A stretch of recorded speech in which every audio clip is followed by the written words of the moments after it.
எப்பவுமே வந்து பார்த்தீங்கன்னா, ஜோதிடத்தில விதின்னு ஒண்ணு இருந்தா, விதி விலக்குன்னு ஒண்ணு இருக்கும்.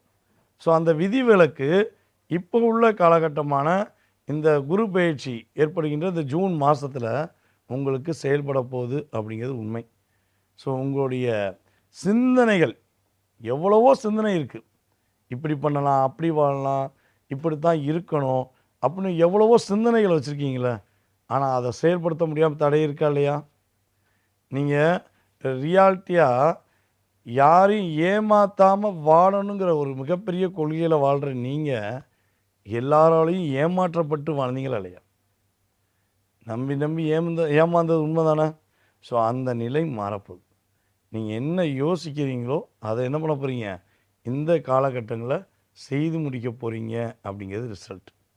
ஸோ அதேபோல இது எப்படி சார் நாங்க அக்யூரேட்டா செய்து முடிப்போம் அப்படின்னா, 9ஆம் தேதிக்கு மேல குரு சுக்கிரனோட இணைவு பெற்று உங்க ராசியில பயணிக்கக்கூடிய இந்த அற்புதமான ஜூன் மாதம்.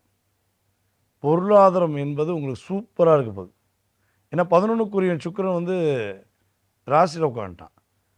ஓகேவா? அப்ப உங்களுடைய ராசிக்கு 4ஆம் இடத்ததிபதியும் அவர்தான். அப்ப சுகஸ்தானாதிபதி, அதேபோல லாபஸ்தானாதிபதி 2 பேருமே சுக்கிரன் தான். அவர் உங்க ராசியிலேயே உட்கார்றனால. அதுவும் ஒரு மிகப்பெரிய பணக்கார கிரகமான குருவோடு சேர்ந்து இயங்குவதனால, பொருளாதாரத்தில பெரிய ஏற்றத்தை சந்திக்கக்கூடிய வாய்ப்பு உறுதியா உங்களுக்கு உண்டு.